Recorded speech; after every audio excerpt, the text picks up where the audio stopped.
කොහොමද මගේ බර්ත්ඩේ එක දවසේ මේ අවුරුදු දෙකක් ගිහිලා තින්නේ. අවුරුද්දක් කැෆේ එකේ තිබිලා. මගේ බර්ත්ඩේ එක දවසේ මේ මට දැන් විශ් කරා හරිද? රෑ 12ට. විශ් කළා නෑ මලත් නෑ සතුටුයි. ඒ ගැම් අම්මට විශ් ගැම්මා. ඊට පස්සේ කොහොම හරි විනාඩියක් දෙකක් යන්න කලින් හරිද?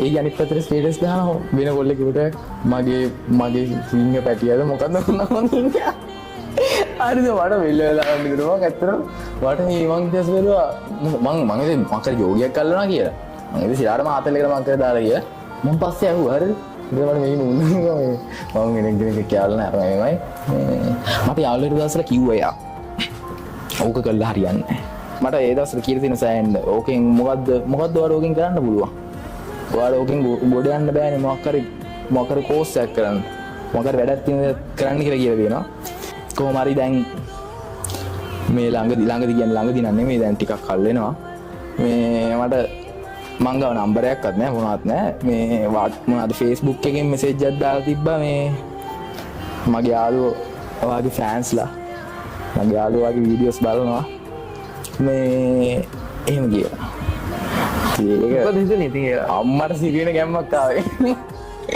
සෑහෙන ගැම්මක් ආවා මොකද මේ අර බෑ කියපු එක්කෙනා මෙහෙම කියද්දි ඔය ඒ කියන්නේ මෙහෙම මම ඉස්සර ක්ලාස් ගියේ පන්සලක ඔව් පන්සලක ඔය සිද්ධිනේ පන්සලක ඒ කාලේ මට නොතේරෙන පුංචි කාලේ මම බැඳුනා බැඳීමක අඳුගුණා දැස් මගේ කිදාපු රැඟීමට පන්ති ගියා පන්සලක ඒකි ගියා දන්සලක මකගත්ත මතක මල්ලියා ගත්ත පන්සලක